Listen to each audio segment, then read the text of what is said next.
And in order to do the job right, you need to give it your all. Quite literally, your mind, soul, spirit, heart.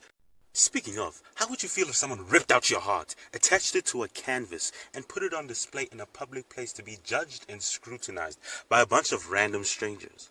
Sounds horrifying? Macabre? Borderline psychotic? True, and true.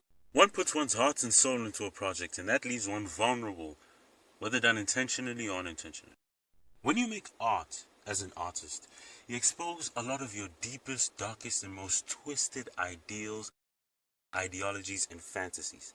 Now, all of that must be put on display to be judged by all these random strangers, which most certainly isn't easy. Patience, flatlining nurse. Speaking of flat lines, this may seem like a bad time. How was your childhood?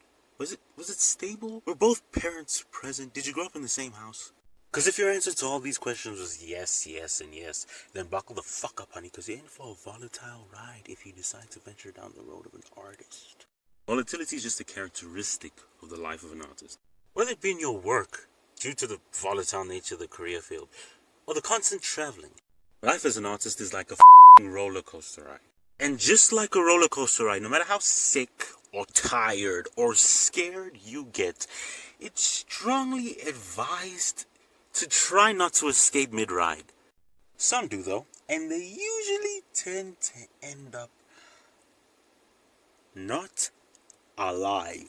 So I'd advise you just sit back, relax, and enjoy the ride. Speaking of keeping it cool, you notice how artists tend to be affiliated with natural and chemical substances of a hallucinogenic nature. Yeah, that's because the intensity of the real world can be crippling and tends to put a lot of pressure on us. Especially if your landlord's constantly banging on your door on a daily basis, busting your ass about rent. You gotta cover your face every time you go out, cause Nikoff and his goons won't leave you the alone, and they keep threatening to rip out your kneecaps and use them as hockey pucks. But in the midst of all this cacophony, the most important part is to keep your cool. Maintain your composure, and remember that patience is of paramount importance. Because in the life of an artist, you're gonna need patience for everything. Making a project that just for some reason fights you and so badly wants to look like shit, refusing to bend to your will. Patience. Spending hours on an artwork only to realize that you made an enormous mistake. Patience. Completing an artwork that felt like it took a lifetime to complete within an inch of time only for some spontaneous freak accident to destroy it. Well, you get the point.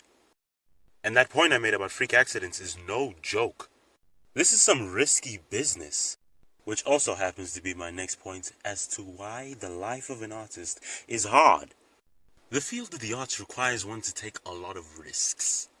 And though what I'm saying may seem trivial, the magnitude of the risks tend to be directly proportional to the magnitude of the losses or gains incurred. I'll explain this with the aid of a simple example. Say you're an artist and you want to start your own business. Problem is, you're broke as so you need to take out a loan. Go to the bank and they agree to give you a loan on the condition that you provide them with some form of assurance that you will pay them back. But you've got no money, you're broke. You see what they did? So what's the next best thing? We'll take your house as collateral. Now you own a business, you're following your dreams, and all's well that ends well, right? No, wrong. Why? Because you do not know for a fact that what you've just started, the business you've just created, will succeed. There's no guarantee. As a matter of fact, the odds are stacked against you. I'm talking 30 to 1. Minimum. And those people who you've just lent money from, yeah, they don't play. People think banks are easygoing just because they have fancy offices in Geneva and people walk around in monkey suits. They are savages, thugs in suits. So don't think they won't break legs if they have to.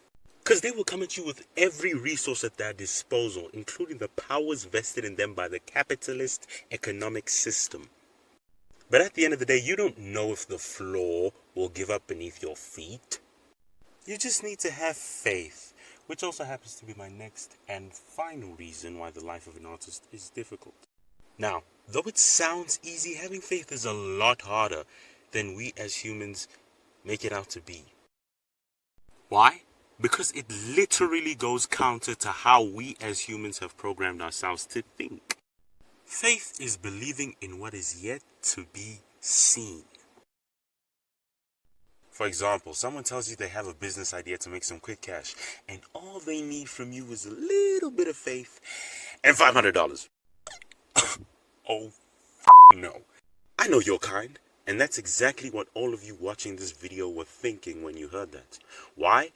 Because you don't believe in them. Now I know what some of you are thinking. Well, if you hate being an artist so much, why don't you just quit and you hate it so much? And the answer is simple. Passion. Because when you're truly passionate about something, it becomes a part of you. No matter how hard you try to escape it, and no matter how detrimental it may be to your health and well-being.